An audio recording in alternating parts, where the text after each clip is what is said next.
Esta mañana me gustaría traer su atención al libro de Lucas, capítulo 11, y vamos a cubrir la sección de las Escrituras de los versículos 14 a 28.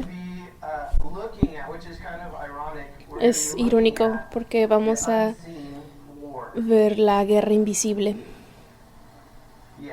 Sí. ¿Qué significa esto? ¿Te imaginas? Sería interesante, no tenemos tiempo esta mañana, pero sacar una encuesta y preguntarles qué es lo que piensan, cómo creen que se vería si por un momento quitáramos el velo que nos separa del reino espiritual y lo pudiéramos ver. ¿Cómo creen que se vería una sola persona? Dígame. Temeroso. Alguien dijo como temeroso. Una batalla, una locura, asombroso, devastador, que te abriría los ojos. Porque ahí sería como ver lo invisible, ¿no? Sería como abrir los ojos hoy. Nuestros pensamientos sobre cómo se ve eso podría venir de muchos lugares, pero bíblicamente se nos da información sobre esto y es bueno, porque la llamamos la guerra invisible, pero si eres creyente, la puedes experimentar y tal vez la puedan ver en el reino físico de las cosas materiales, pero tal vez no hemos conectado o hecho el paso de entendimiento de que hay ciertas cosas que están sucediendo que son de una naturaleza espiritual, porque lo no visto, la guerra invisible, está trabajando constantemente como detrás de las escenas del mundo físico. Y estamos hablando de esto porque en el libro de Lucas, Jesús está en un lugar donde le está diciendo a sus discípulos, miren, así es como vives en este mundo como un seguidor de Cristo. Así es como se ve ser un creyente o un seguidor de Cristo en un mundo que rechaza a Dios o en un mundo caído. Así es como se ve. Y está presentando esto a los discípulos y a nosotros esta mañana. Comienza a hablar primero que nada la importancia de la adoración. Ya vimos esa escena donde Jesús fue a la casa de Marta y Marta estaba trabajando y sirviendo y María estaba sentada a los pies de Jesús, pero no era solo que estaba sentada a los pies de Jesús, estaba a los pies de Jesús escuchándolo. Esa es la imagen de cómo debemos vivir nuestra vida como creyentes en este mundo.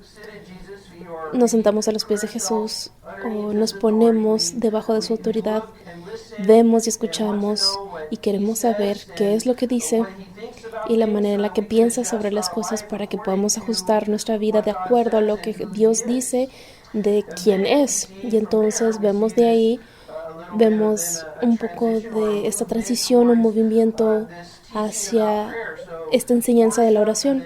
Entonces primero adoración y luego oración, que es la segunda cosa.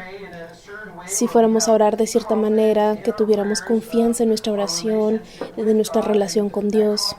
Y esa confianza es desearlo en nuestras oraciones, desear la voluntad de Dios, que se haga la voluntad de Dios como en el cielo, aquí en la tierra, que seamos instrumentos de Dios en este mundo, orando, hágase tu voluntad, y Él respondiendo a esas oraciones, su voluntad de acuerdo a esas peticiones. Y cuando piensas en esas dos cosas, oración y alabanza, esas dos cosas son maneras en las que nos alineamos de la manera correcta con Dios. Si nos vamos a los detallitos de todo en cuanto a nuestra humanidad, ser humano, todo se resume a estar en una relación con el Señor correcta. Entonces, primero que nada, nuestra relación con el Señor Para poder tener una relación con el Señor, tenemos que ser salvos. Entonces, si no somos salvos, no tenemos una relación en absoluto. Pero por medio de la fe, si lo recibimos como Señor y Salvador, entonces tenemos una relación con Él. Y conforme llegamos a esta relación con Él, la Biblia nos dice que tenemos paz con Él, que somos hijos de Dios, que tenemos una relación con Dios, que ahora estamos en el lugar donde Dios nos hizo para estar como seres humanos. Fuimos creados a su imagen y semejanza para tener una relación con Él. No se trata de religión o reglas o de costumbres, tradiciones. Es simplemente interactuar con Él como creyentes nuevos, como nuestros pecados fueron cubiertos con la sangre de Cristo, y eso nos permite ir con Dios. Ese es el paso más grande que la humanidad puede tomar, más grande que el primer paso en la luna. Es el paso más grande que pueden tomar. Es tomar ese paso para estar bien con Dios, al pedir y confiar en Él por nuestros pecados. Esto crea una diferencia tan dramática en la vida de un creyente y en la orientación con Dios. Entonces, de ahí es una cuestión de caminar con Dios, en una relación con Dios. ¿Cómo lo hacemos? Lo hacemos caminando en la verdad. Se trata de la verdad. Dios es verdad. Él creó la realidad. Todo lo que vemos y las maneras en las que trabajan las cosas, todo esto es la verdad. Entonces, caminamos conforme a la verdad. Caminamos de acuerdo a las cosas de Dios. Entonces, para eso tenemos esta siguiente sección. Porque ahora, como creyentes, encontramos retos. Encontramos retos que se presentan al caminar en la verdad. Y estos retos no son aleatorios. Tienen un propósito, porque vienen del enemigo de Dios. Entonces, conforme pensamos en este mundo invisible ahora mismo, hay una ira detrás de las escenas que muchos de ustedes hicieron referencias o hicieron comentarios de cómo se vería. Hay una batalla espiritual en este mismo momento sucediendo por su mente, por su corazón, por su atención, por su creencia, por la verdad. Jesús quiere que sepamos cómo navegar eso, cómo entender eso.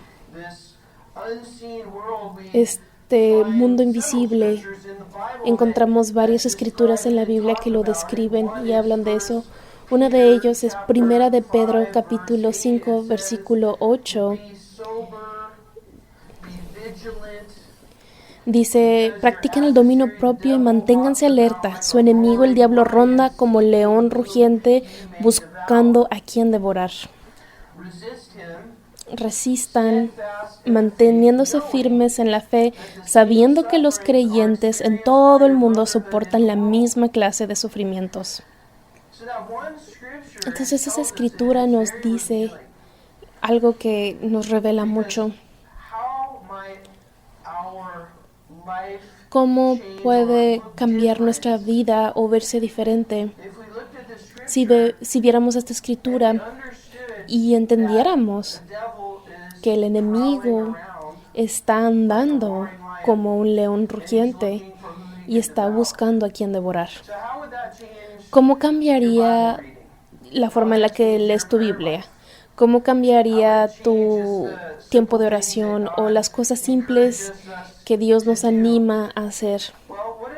Bueno, ¿qué si estuvieras en una selva donde hay muchos leones?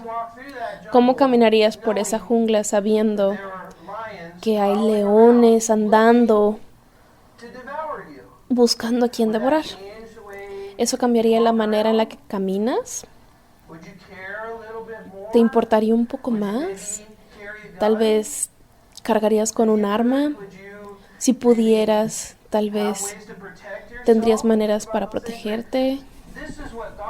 Esto es lo que Dios quiere que sepamos en cuanto a cómo vivir nuestra vida, porque hay esta guerra invisible, hay esta batalla espiritual sucediendo, y si ni siquiera sabemos sobre ella ni la reconocemos, entonces ya hemos perdido, porque Satanás sabe de ella y está trabajando en ella y está trabajando en llegar a tu corazón, en cambiar tu devoción a Dios, en cambiar la manera en la que vives tu vida, conformarte al mundo. Entonces, si ese es el caso, entonces debemos saber estas cosas. Entonces Jesús habla sobre esto. En Lucas capítulo 11, versículo 14, está hablando sobre el enemigo. Entonces, Lucas 11:14 dice, en otra ocasión Jesús expulsaba de un hombre a un demonio. Entonces, de ahí inmediatamente, si piensas lo que está sucediendo, aquí ves una manifestación física de lo que está sucediendo en el mundo espiritual. Jesús está encontrándose con una persona que tiene un demonio y usa la palabra expulsar, y la palabra griega significa para como expulsar o alejar. Todas son palabras muy intensas, no son nada más como, ay, Jesús lo invitó a ya no estar en él.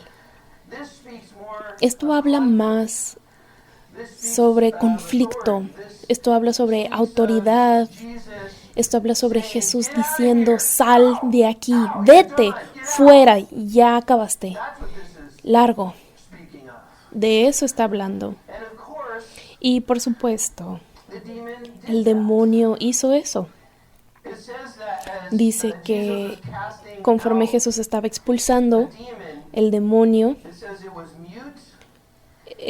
era mudo, y cuando salió el demonio, el mudo habló. Entonces está hablando de la persona que estaba poseída. Cuando el demonio entró a la persona no podía hablar. Y dice que la gente quedó asombrada. Y tú pensarías que esa es una reacción, pues, obvia, ¿no?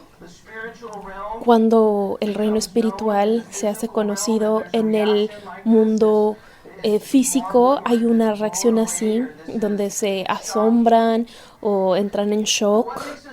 Pero lo que hace esto un poco más interesante es el hecho de que los judíos, ellos tenían personas que intentaban expulsar demonios de otras personas. Pero el detalle era que de un exorcista judío, ellos solamente podían ser exitosos si podían hacer que el demonio dijera su nombre. Entonces, este demonio hizo algo que le impedía al hombre poder hablar. Entonces los exorcistas judíos estaban tratando de encontrar el nombre de este demonio, y si no podían hacer eso, iban a creer que era imposible sacar ese demonio. Entonces eso agrega un poquito más a el hecho de que Jesús no tuvo que ir a todas estas encantaciones o recitaciones o pociones o frases que los exorcistas judíos tenían que hacer, que típicamente no tenían éxito y que podía ir por horas y horas. Y aquí Jesús viene y simplemente comanda, le ordena al demonio salir. Entonces, como Jesús no tuvo que hacer que Jesús dijera el nombre del demonio o nada, Jesús y su autoridad están siendo puestos como en exposición. Está haciendo un mensaje visual de que la gente vea, miren, yo estoy por sobre todo. Yo soy todopoderoso, no hay nada más poderoso que yo. Entonces la gente está maravillada. Sus ojos están muy abiertos. Están hablando los unos con los otros, ¿viste eso? ¿Qué rayos fue eso? ¡Wow! Están haciendo comentarios así. En el versículo 15 dice que algunos dijeron, expulsa a los demonios por medio de Belcebú, príncipe de los demonios. Entonces esto es muy interesante porque una cosa que no es negada es la realidad de lo que sucedió. Entonces, aún los que se oponían a Jesús, los escépticos de Jesús, aún ellos están reconociendo que algo poderoso sucedió, que vino del reino espiritual, que Jesús hizo, y eso no se niega. Y esto es lo que sucede. Esto es muy interesante con el corazón humano. Tenemos una tendencia, si nuestro corazón está puesto en rechazar, si nuestro corazón no está abierto a la verdad, lo que vamos a hacer es venir o que se nos ocurra una explicación, como que una explicación que haga que eso tenga sentido a su manera. Todos los campus de universitarios tienen una explicación de por qué Dios no existe. Y todas estas teorías, estas cosas son muy tontas, no tienen sentido. El sentido común, sin ningún conocimiento científico o sin necesidad de ninguna aptitud intelectual. Ellos mismos no se necesita tanto para saber que no puede existir algo de la nada. La misma ciencia que ellos enseñan derrota esas teorías. Es como algo radical sucede donde probablemente hay un poder para hacer esto. Dicen, vino de Belcebú. Es la explicación que se querían dar ellos. Para lo que se refieren es una referencia de vuelta en Segunda de Reyes, versículo capítulo 3, versículo 1. Está hablando de Belcebú. Lo que estaban haciendo era básicamente burlándose de Jesús y diciendo, ay, todo este poder viene de el Señor de las tinieblas. Pero en realidad lo que están haciendo, están atribuyendo el poder de Jesús a Satanás, y eso es una gran acusación. Están viendo esta cosa increíble sucediendo. Imagínate ver a una persona que se expulsa el demonio. Estás hablando, esa persona a la que se le expulsó el demonio a lo mejor estaba hablando, te sientes genial y wow, eres liberado, y de repente muchas personas diciendo, el poder de Satanás sacó tu demonio. Y tú eres el tipo que estaba endemoniado y dices, ay, eso es raro porque yo me sentía muy mal, había una maldad dentro de mí. Y ahora el demonio ya no está en mí y me siento mucho mejor al no tener un demonio en mí.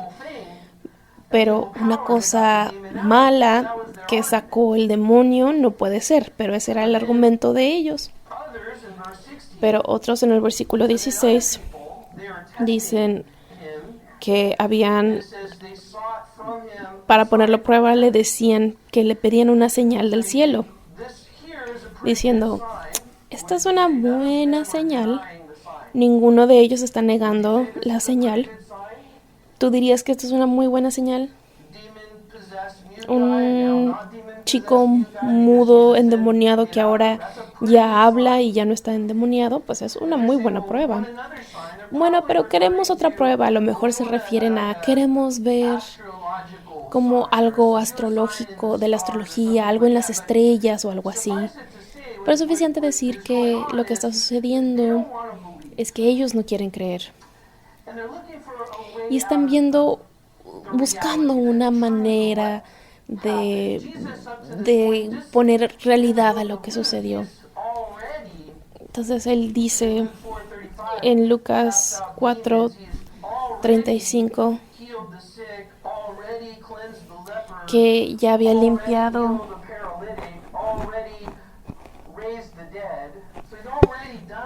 Sí, dice que hablaba sobre cómo ya había sanado endemoniados, ya había sanado enfermos, ya había hecho todo eso para que muchos lo vieran y querían más. No era suficiente.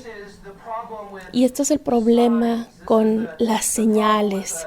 Este es el problema con un ministerio donde todos creen que si yo veo más y más y más, voy a creer más y más y más.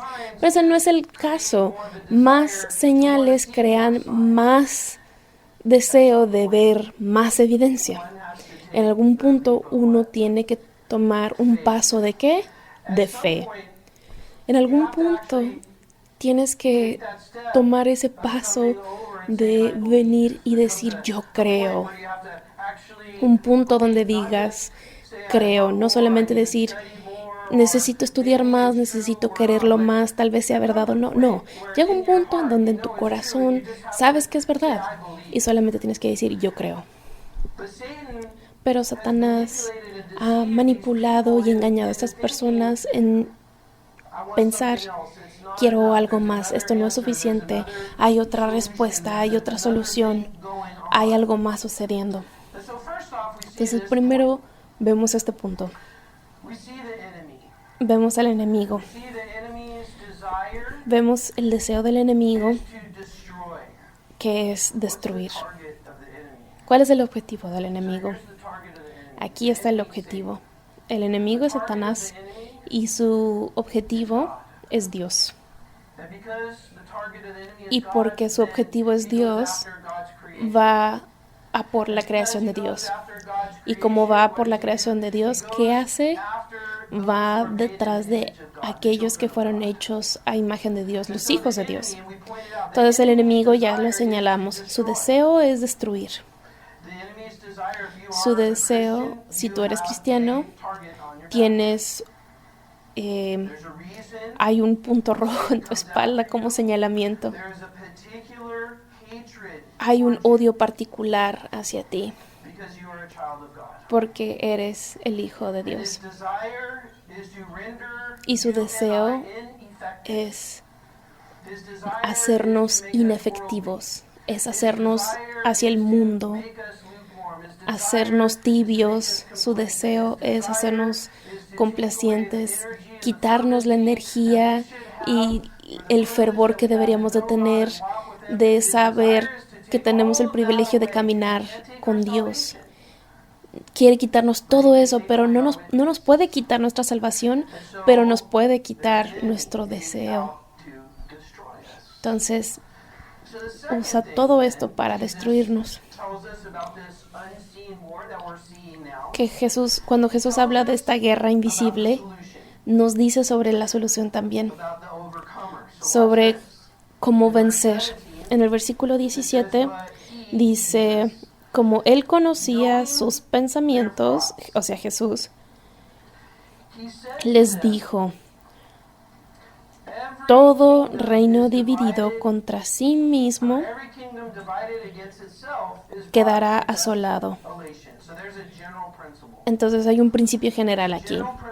Es un principio general que obra en la vida, que es bien entendido por la milicia, es bien entendido por deportistas, por gente en la iglesia,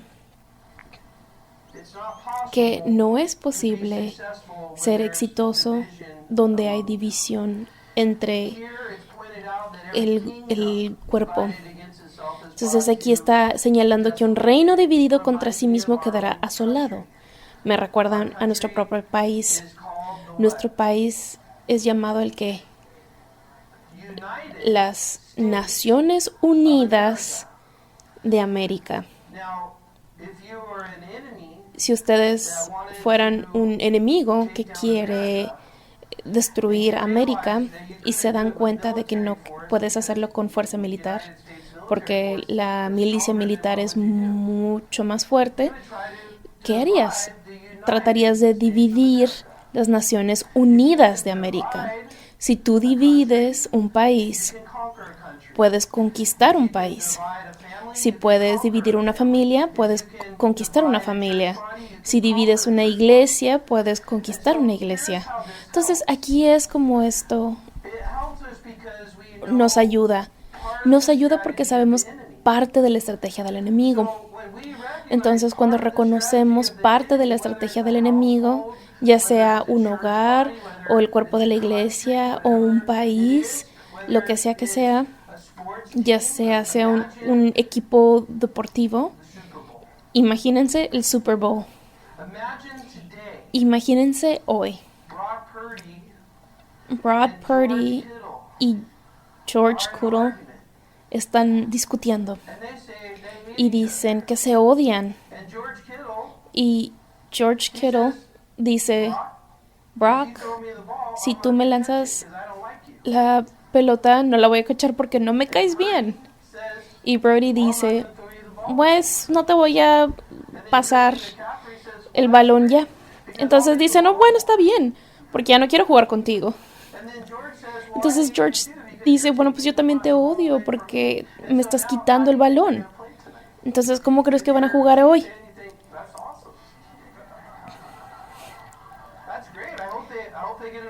Dice, si no le vas al equipo, dices, no, asombroso, espero que no ganen.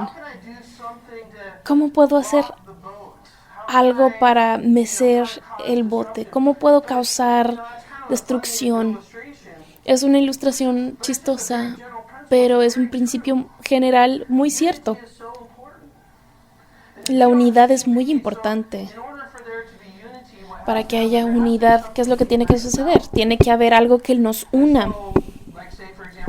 Por ejemplo, los Estados Unidos podíamos unirnos alrededor del hecho de que somos una nación debajo de Dios. Una nación debajo de Dios. ¿Se acuerdan de eso? Entonces, eso es lo que solíamos creer, que eso es lo que representaba la bandera. Representa gente de todas partes del mundo, de diferentes formas que nos podemos unir bajo esta idea de una nación bajo Dios, que vive debajo de Dios y no debajo del hombre, que podemos vivir unidos en libertad y en estos principios. Y ahora lo que está sucediendo es que cuando estábamos debajo de este principio, nuestro país se fortaleció. Pero ahora creemos que nuestro país se ha dividido creyendo que todas esas cosas no importan. El punto es que si estás unido, si quieres estar unido, tienes que estar unido bajo algo. Como iglesia, ¿bajo qué estamos unidos? Vemos diferentes grupos étnicos, vemos diferentes edades, ropas, diferentes estilos diferentes. ¿Qué es lo que nos une? Podemos ser un cuerpo de Cristo y ser completamente nosotros. ¿Cómo? Porque vivimos para la gloria de Dios. Tú sé todos, cada quien seamos quienes somos, pero todo para la gloria de Dios. Y por eso nosotros terminamos no importando. Lo que termina importando es la gloria de Dios. Podemos sacrificar nuestras preferencias individuales o las cosas que queremos por un mejor que es mayor que nosotros. No tenemos que empujar lo que nosotros queremos. Lo que importa es la gloria de Dios. Ese es el principio general que Jesús está estableciendo aquí. Dice, todo reino dividido contra sí mismo quedará asolado, y una casa dividida contra sí misma se derrumbará. Por tanto, si Satanás está dividido contra sí mismo, ¿cómo puede mantenerse en pie su reino? Es ridículo. Lo pregunto porque ustedes dicen que yo expulso a los demonios por medio de Beelzebú. Versículo 19 dice, ahora bien, si yo expulso a los demonios por medio de Beelzebú, ¿los seguidores de ustedes por medio de quién los expulsan? Por eso ellos mismos los juzgarán a ustedes. Y si ustedes tienen sus propios hombres que exorcizan. Entonces, ahora está pidiendo una explicación de cómo lo hacen ellos. Está trayendo el mismo argumento con el propósito de que ellos sepan de que están sacando, no sé, que están buscando argumentos en un lugar donde no debe de haber. Pero si expulso los demonios con el poderoso dedo de Dios, el punto de esta escritura es que nos demos cuenta quién es el que está expulsando demonios, quién es el que tiene el poder, quién es el vencedor. Jesús específicamente dice que el poder es de Dios, del dedo de Dios. Esto hace referencia en Éxodo, en los milagros que Moisés hizo por el dedo de Dios. Entonces aquí está la conclusión. Seguramente dice, el reino de Dios ha llegado a ustedes. Eso concluye. Han llegado a un lugar donde reconocemos que Dios está obrando y el poder de Dios está allí y simplemente puedes decir, esto es mi Dios. Hacia allá va la conversación, hacia ahí estamos siendo guiados. Detente con las excusas, detente con las discusiones, detente con los pretextos. Todos son tontos. Y simplemente ríndete a la realidad de que Dios es la autoridad por sobre todo. Ahora imagínate rechazar todo eso en este punto. Imagínate quedarte allí después de escuchar lo que tú crees en siendo desmoronado. Es que no tiene sentido en absoluto y aún así no venir a la verdad. ¿Qué causaría que alguien fuera tan necio, tan orgulloso, que rechace tanto? Y la Biblia nos dice que es porque la gente ama la oscuridad más que la luz. Van a buscar cualquier excusa tonta para quedarse en la oscuridad, para disfrutar en donde están, disfrutar un estilo de vida en la oscuridad y quedarse allí. Hay mucho orgullo en esto, diciendo que es que no es, yo sé mejor, yo necesito que se alejen, yo no necesito a Dios. Entonces Jesús quiere que de verdad lo entiendan. En el versículo 22 Jesús quiere que de verdad lo entiendan. Entonces dice, versículo 21, dice, cuando un hombre fuerte, entonces algunos de ustedes se ponen en esa categoría de hombre fuerte. Si es así, levanten la mano. Ok.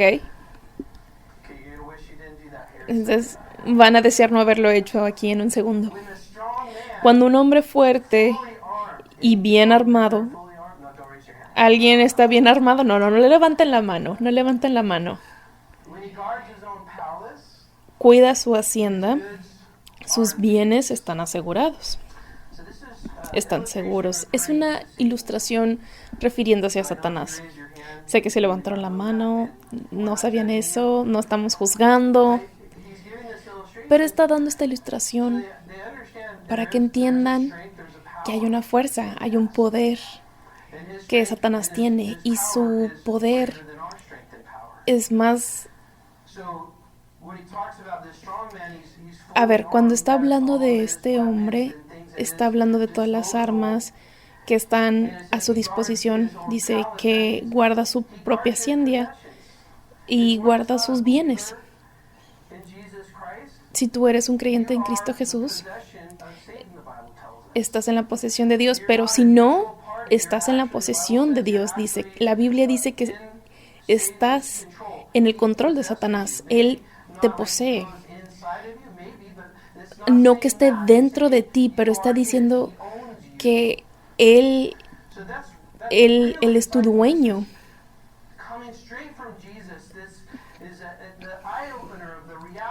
viniendo esto de Jesús es lo que abre los ojos y te da a entender la naturaleza espiritual. Si tú no aceptas a Cristo Jesús, Dios, Dios no puede ser tu padre. Satanás es el que es tu dueño. Entonces dice, pero si lo ataca otro más fuerte, entonces debe de haber alguien más fuerte que el primer fuerte. Alguien más fuerte que él, que no es ninguno de nosotros. Para vencer al enemigo, tú no puedes hacerlo de un esfuerzo humano, no viene de las habilidades humanas porque necesitamos a alguien más fuerte. Nadie puede asustar al enemigo por sí mismo. Siempre van a perder. Entonces la introducción de alguien más fuerte que el fuerte. Dice, si lo ataca otro más fuerte que él y lo vence, y ahí hablando de también el exorcismo que acababa de suceder, le quita las armas. Entonces, este es Jesús peleando por nosotros. Este es Jesús peleando por nuestras vidas. Este es Dios, Jesús venciendo al fuerte. Y si tú piensas en la manera en la que esto está hecho, escrito, esto también sugiere una batalla. No es como que Dios nada más está entrando y saliendo, tratando de quitarte de su poder. No es nada más así como que, boxeando, peleando. No, Dios es más poderoso y Él va a hacer lo que Él quiere hacer de acuerdo a lo que es correcto y verdadero, y Él siempre va a vencer. Él es el vencedor. Jesús es el vencedor. Y Él toma lo que Satanás usa, se lo quita a Satanás para que no pueda usar armas en contra de la gente, el pueblo de Dios.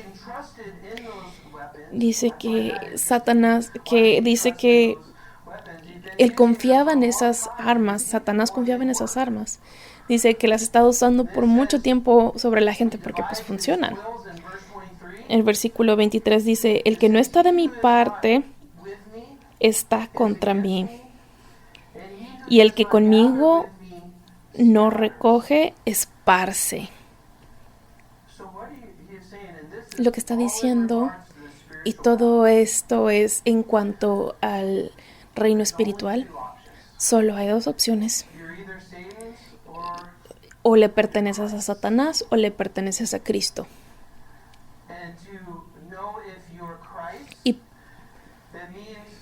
Y el conocer a Cristo significa que estás para Él, no es nada más como que te inclinas a Él o mentalmente crees en Él. No, tu vida es dada a Él para su propósito. Eres para sus propósitos. Eso es a lo que se refiere al o esparcir o recoger. No, estás viviendo, si no vives para Cristo, estás viviendo para los propósitos de Satanás. Y esa es una verdad que muchas personas no entienden. No hay neutralidad. O eres uno o del otro. O eres de Dios o eres del Satanás. O vas al cielo o al infierno. O estás a favor o estás en contra. Pero ves, cuando entiendes estas cosas, cuando empujamos el velo, porque es tan importante lo que la Biblia dice respecto a Dios y cómo vivir nuestra vida de acuerdo a Dios. Lo que hemos dicho hasta este punto esta mañana, yo diría que la mayoría de los cristianos en nuestro país no creen en nada de esto, a pesar de que Jesús lo dijo. Y creo que otra gran mayoría de cristianos, saben de esto, son conscientes de esto, pero no viven su vida de acuerdo a lo que Cristo dijo. la vida que vivieron de acuerdo a Cristo los discípulos les iba a costar sus vidas. Los hizo mártires. Lo mismo sucede con nosotros. Es tan fácil simplemente como tomar pasos hacia atrás en nuestra progresar con Dios, tener una mente más ensimismada o tener una mente en el mundo. Y cuando Satanás está cortando el árbol, así como que una cortadita por aquí, una talada por acá. Satanás está diciendo, solo espera. Cuando Jesús fue tentado, Satanás vino en un momento que él sintió que era oportuno. Por eso tenemos que progresar, ir más adelante con Dios, amando a Dios y sirviendo a Dios, porque es tan fácil hacerse complaciente. Y ser complaciente es una gran parte de las armas de Satanás. Hacer que la gente se detenga, que se hagan más casuales, que se alenten. Se ve muy serio para mí. El versículo 24 dice, tenemos al enemigo. Dice, tenemos el vencedor. Hay un solo vencedor, el hombre más fuerte. Ven en el versículo 24. Dice, cuando un espíritu maligno sale de una persona, entonces Jesús ya sacó al demonio, ¿no? ¿Qué le pasa al demonio? Nos dice qué es lo que le sucede. Va por lugares áridos. Entonces el demonio sí va alrededor, no en cuerpo. Entonces lo que entendemos es que los demonios prefieren estar como en espíritu, prefieren poseer algo, como por ejemplo cuando Jesús saca a los endemoniados, del endemoniado gadareno, que era lo que decían esos demonios, que querían estar dentro de algo. Entonces el espíritu anda por allí buscando una oportunidad para poseer a alguien o algo. Y cuando lo hace, dice que encuentra descanso cuando hace eso. Cuando no encuentra una persona o un animal que en donde pueda habitar, dice, el demonio dice, volveré a mi casa de donde salí. Entonces el demonio va a desear regresar a la misma persona de la que ya fue expulsado. Y cuando el demonio viene, dice, a este individuo, y cuando llega y la encuentra barrida y arreglada, puesta en orden. ¿Qué significa eso? Eso significa, si este demonio fue sacado y este individuo aún rechaza a Jesús como su Señor y Salvador, dice, bueno, ahora puedo ser una buena persona. Ahora puedo hacer cosas buenas. Ahora no voy a tomar tanto. No voy a ir a tantas fiestas. Ya no voy a hacer lo que sea tanto. Ya no voy a hacer esas cosas. No voy a recibir a Jesús en mi corazón, pero voy a ser una mejor persona. Eso es aún más peligroso que antes de que esta persona tuviera un demonio la primera vez. Porque lo que sucede es que al demonio le gusta una vida ordenada. El demonio quiere entrar a esta persona que tiene como reformación, pero solo exterior. Y cuando encuentra al individuo, así el versículo 26 dice, luego va y trae a otros 7 espíritus más malvados que él. Y les dice, hey chicos, encontré un mejor lugar. Estuve ahí, me expulsaron, pero está limpio. Ahora vengan y acompáñenme. Esta es la necesidad increíble de no solo cambiar nuestra vida como que por afuera, pero nuestra necesidad como ultimada es recibir el Espíritu Santo dentro de nosotros. Dice, así que el estado final de aquella persona resulta peor que inicial. Entonces, el estado de esta persona termina siendo peor después que antes. Entonces, jalamos ese velo, quitamos ese velo. La necesidad es que nos convirtamos en, o sea, que nos convirtamos en lo que Jesús quiere que seamos, que el Espíritu Santo esté dentro de nosotros. Esta vida reformada es una regeneración. Hay una gran aplicación a esto. Vemos la aplicación en muchas maneras y una de las maneras que está así como que primer pensamiento que tengo es, tantas personas creen que la política en sí van a ser el agente para hacer un país mejor. Y el problema, si crees que hay un problema con nuestro país, no son las políticas, es la iglesia. La fortaleza de América era la iglesia, y no solo la iglesia, era gente llena del Espíritu que amaban a Dios por sobre todo lo demás. Ahora, la razón por la que nuestro país está decayendo es porque la iglesia está decayendo. La política no puede revivir a una persona y puede que te afilies políticamente con Negripo, pero esa política con la que te afilias a lo mejor no se relaciona con tu moral. Entonces, en cuanto a hay algunos valores como conservadores en los que puedes estar de acuerdo, pero en los detallitos puede quebrar en lo que estás de acuerdo. Nuestra relación con Dios es lo que dicta una sociedad, una cultura. Eso es lo primero que nada. Y lo que estamos viendo en nuestro país es una guerra espiritual. Y vemos la caída de la iglesia y vemos que estadísticamente por eso estamos viendo el decaimiento de la nación. Entonces, la respuesta para nuestra nación es el avivamiento de la iglesia. Eso empieza con un individuo, eso empieza con una persona que está parada aquí donde estoy yo o sentada donde están ustedes.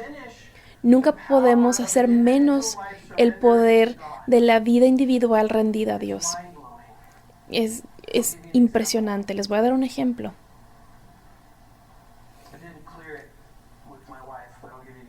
No lo aprobé con mi esposa, pero les voy a dar un ejemplo. Espero que ella esté de acuerdo con esto.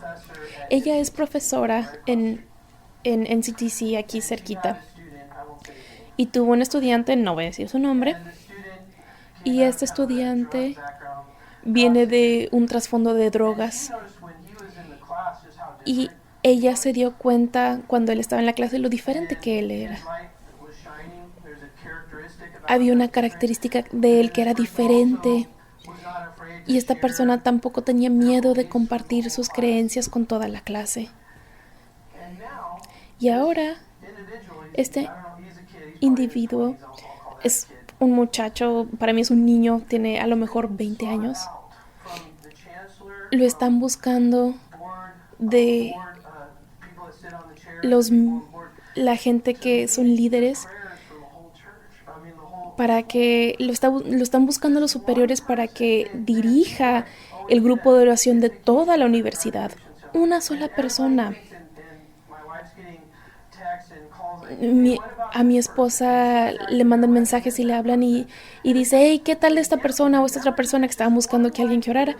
Y encontraron a esta persona, una persona que cree en Cristo y vive Cristo, tiene un impacto tan grande y a lo mejor no nos damos cuenta, pero esa es una victoria.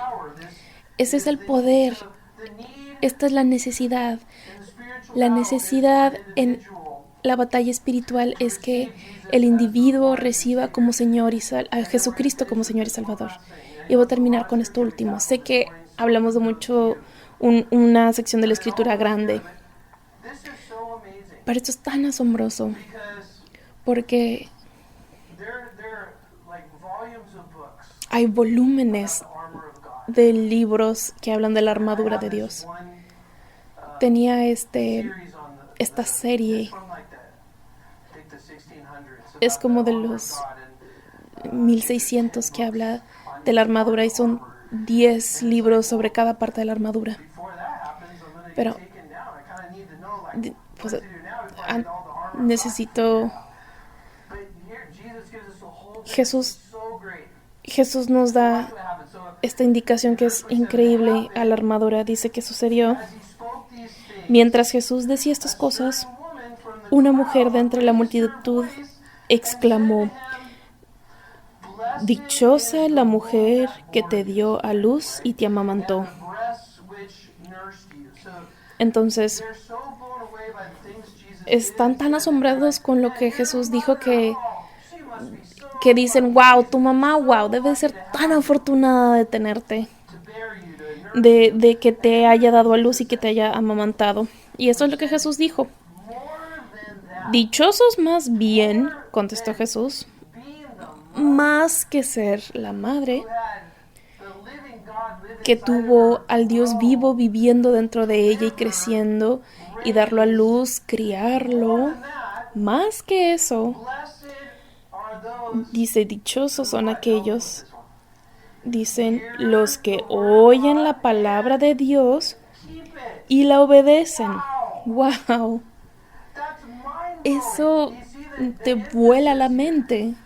Vean el énfasis aquí. El énfasis está en la palabra de Dios. ¿Sabes que por eso es lo que hacemos? ¿Sabes? El constante, las tentaciones y las pruebas de no enseñar la palabra de Dios y de hacer algo que entretenga a la gente más o que tenga su interés más alto o que haga que suelten más ofrenda.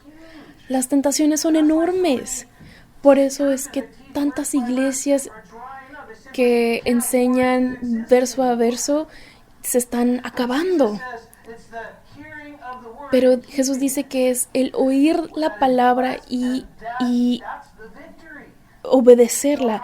Esa es la victoria. Entonces, ¿cómo tenemos la victoria sobre Satanás cada día? Ya lo tenemos como creedores en Cristo Jesús. Ya hemos vencido por la sangre del Cordero. En otras palabras, hemos vencido en Cristo, pero ¿cómo caminamos, andamos eso a diario? Es simple, es obedeciendo la palabra, es viviendo de acuerdo a la palabra, es escuchándola y obedeciéndola y haciéndola. Es tan simple. Satanás no tiene respuesta a eso. ¿Te acuerdas cuando Jesús fue tentado? Y dijo, escrito está, escrito está, escrito está. Y eso fue todo. Satanás huyó, se fue, no pudo manejar eso. Qué poderosa es la palabra de Dios, qué tan poderosa es que hizo eso. Entonces, ¿quieres andar en victoria? No dejes que Satanás te tiente a alejarte de la palabra de Dios y de no obedecer la palabra de Dios. Y muchas de mis discusiones que la gente viene porque se están alejando de Dios, siempre vuelve a esto. Se están alejando de la palabra y están tentados a hacer su propia voluntad y no la voluntad de Dios. Entonces, la respuesta es: obedezcan la voz de Dios, la escuchan y la hacen. Que el Señor los bendiga y los guarde y vigile su caminar conforme caminan en cuanto a lo que escuchan de la